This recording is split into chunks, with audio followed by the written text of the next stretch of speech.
welcome back subscribers to another Sunday speed paint. I finally have more of my 100 OCs, and I've been wanting to do this for a while, but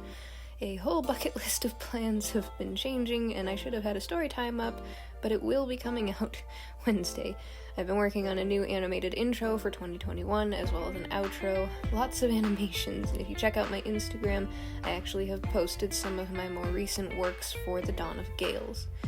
But for today's video, I wanted to do at least 6 more of my characters. Though I have drawn more of them, I wanted to make this a bite-sized video and not overwhelm you with another dozen. So first off, we have Layla, one of my new characters that I had gotten. They were so pretty when I found them, and I adopted them immediately. One of the things that I like actually about adopts, which you'll notice based upon half of my characters, when I actually started this, I was like, do I just want to redesign my characters that I made, or do I want to include all of them, because some of these designs I had adopted from other people, but they are now my characters. And I find it actually fascinating when I have seen people who don't really want other people's adopts, and the reasonings behind it is it's less personal. For me, I can understand that, but I also like the idea of someone else's viewpoint on a character, and I find myself getting attached to characters that other people have designed because there's something that I could have never possibly come up with, which is why I love commissions and random customs, or custom-made character commissions, which is a design made by another artist, because there are so many different designs that I never thought I would ever dream of, but fit perfectly for some character stuff that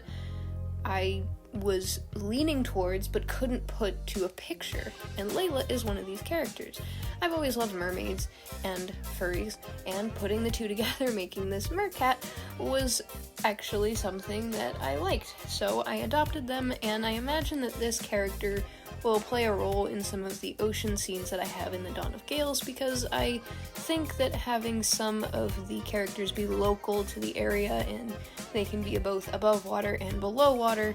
I imagine that when she is underwater, though I don't have it in here, she probably doesn't breathe through her nostrils. She actually switches it out for gills so that she can submerge fully underwater. And of course, this is one of the character scenes that I did an actual background for, so not all of them have backgrounds, but I wanted to start experimenting with backgrounds, and I had a lot of fun placing her underwater with the little fishies in the background. So here is Layla all finished up. Moving on to my next character, Hinge. This is actually a character I designed back in 2019 when I was getting over my fear of just kind of making things that are out of my comfort zone. I've always either drawn anthropomorphized fox characters or wolf characters and anime neko characters, which wasn't a bad thing, but I needed to branch out, and 4-legged creatures besides lion OCs and pony OCs, I decided I'm making a 4-legged dragon-like creature, or I think it's called a drake when they don't have wings, but regardless of it, I wanted this creature to kind of look mythically crystal-y, because that's one thing as a kid that I always enjoyed, was various gems and crystals, which I'm also a fan of Steven Universe, go figure. Aesthetic is one of the things that with my artwork I like a lot.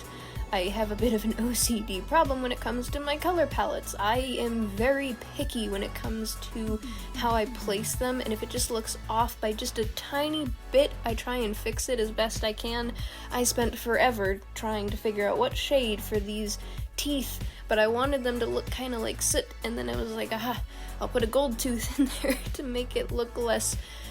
solidified, so that you can actually see that there are in fact teeth in there. And I added lots of shiny to their crystal coat because I wanted it to kind of look sort of like it could be flowing, but you can still tell that it is stiffer than their body. I'm not entirely sure if I would say they have sort of like how lizards do, where they're tiny scales, or if they have fur on their body, because they do have some sharp back hind leg hinges that they have, but that is something that I will work out in detail for if I ever decide to make them animated and need to work on how their body moves. But drawing Hinge again was a lot of fun, and I liked adding all the sparkles to his scales and quills. And here we have another design that actually came from a user on Amino. I've actually found a few artists on there that actually sell some really nice designs. It's just very buried under the timelines. That's one downside to it, since there is sort of a searching feature that you can do, but it's hard to tell when some of them are new, so fishing through all of them and seeing which ones are open and which ones are closed was the challenge. And I found this one, and I was like, oh my god, I love their design, and I was like, I want to see them upright as an anthropomorphic kind of donut dog instead of an actual donut dog. Not that I didn't like how they were as sort of like a donut dog on all fours, but I was like, what am I gonna call you? And this is a character's name that I feel like a 5-year-old sometimes when I name these guys, but sometimes you just gotta have a cute character just for fun, so I named them Biscuit. I don't know if I would ever actually name a dog Biscuit, because it's like naming them Bone or Treat or something like that, but I don't know, the idea of having a donut dog when I saw them intrigued me, and I could just imagine this being in a Candyland world. If I ever design like a little mini Candyland realm, this character is absolutely going in there, and adding all of the sprinkles, I could only imagine the struggles if those aren't just like single strands of fur, like what they would be, because having sprinkles on your body that would shed off, I think is a kind of cool idea, where during the fall they're just completely naked and they don't have their sort of like sprinkles and they're just all brown, just this dog. And I liked the little bits that I added of caramel on their ears and paws for a color change, instead of it just being brown with purple and blue, or I guess that would be more of a turquoise. But here is Biscuit. And then we have a closed species. This is actually, I'm gonna butcher this name, the Ta'uel master list. This specific species is a slinkskis, or a slinkskis, skies. I hope I'm pronouncing that right. This one is an air symbol, and I was attracted to the colors when I first saw this character, and when I saw that they were an adopt at first on Instagram, I didn't know these were part of a closed species, because they immediately asked me what my DeviantArt was so that they could transfer them over on a master list. This is one of the few things that I have mixed feelings about closed species for, but I love the idea of, they're called art RPGs, ARPG for short, and it's fantastic community building, but it does also sometimes cost a large amount of money if it's not an open species, because the closed species are usually designed by the original creator so that they can fund these kind of groups, which is not a bad thing. But I found them and I decided to name them Taka.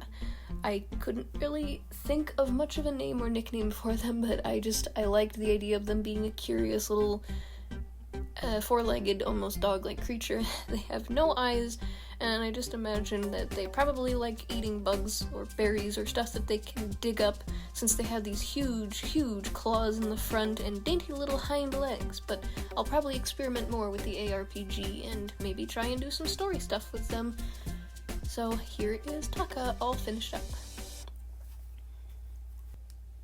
For my next illustration, I got this adorable cutie, again, from Amino, and I had so much fun redesigning them with the idea of kitsune lore and sort of like mystical creatures, but I know that kitsune are known to be mischievous, and some can transform into human ladies to lure their human prey in, but I didn't want them to be mischievous, so I ended up giving them the name Juniper, and I ended up guiding them towards the direction of, if you find them and you see them and you are lost, they give you a warning sign and they guide you to safety. So following their lights, almost kind of like how wisps, I think they are, guide you, except instead of mischievousness, I imagine it's more for safety, and they are trying to earn more of their tails. And usually with kitsunes, I believe they earn them after achieving great feats, or if it has to do with worship. I don't know the entire lore of things, but I want to do more research for them, because this character is definitely something that I would like to add into the Dawn of Gales, if not for sort of like a little side thing, where I'm going to have the character be a bit of a background kind of guide, where you don't get to really interact with them directly, you can only see glimpses of them, and it takes a while for them to warm up to you, because though they are trying to guide you from safety, I imagine that they are very shy and very rarely wish to talk to people, because they just don't see the need to, as long as they are earning their tails and guiding people or anthropomorphic creatures to safety. They're happy with that. So here is Juniper, all finished up.